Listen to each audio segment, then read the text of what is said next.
We've seen this movie before. I just mentioned that there's going to be a big summit where a whole series of multinationals and billionaires will come and feast on this $25 billion. This is not a new idea. In 2016, the Liberal government hosted another international summit of investors at the Shangri-La Hotel to unveil the Infrastructure Bank, a $45 billion pot of gold that went to subsidize the investments of the insiders. So here we are, 10 years later, the same Liberal government holding the same kind of summit to allow the same elites to feast on the same debt. Since the creation of the Infrastructure Bank, it has lost hundreds of millions of dollars. For its first 7 years, its investment income failed to cover even its operating costs. The Parliamentary Budget Officer found that when all levels of government were included, $2 out of $3 for projects funded by the bank came from the taxpayer, not from businesses. Taxpayers lost, insiders won. The bank spent $250 million on operations. The CEO makes $600,000 a year. It paid out $8 million in bonuses in 1 year. That is why the parliamentary committee studied it thoroughly and recommended it be eliminated. And now, instead of doing that, they replace it with they augment it with yet another slush fund.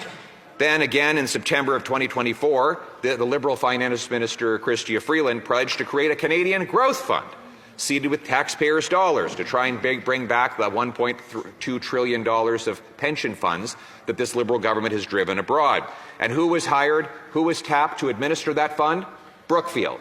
Barely 2 years ago. And here we go again.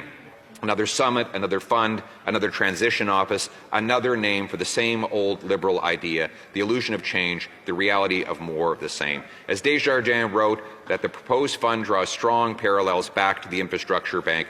The Montreal Economic Institute called it essentially the Canadian Infrastructure Bank by a different name. Same poison, new label, more costs, more corruption, more debt, more taxes, more on the credit card. This Liberal Prime Minister is just another Liberal. We've seen how we can build wealth when we unlock the power of the free enterprise system.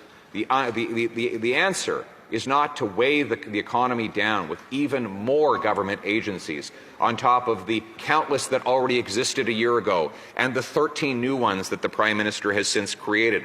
We need to unblock and unlock the potential of our resources and our people. The answer is more economic freedom, the freedom to build, to produce, to hire, to invest, to compete.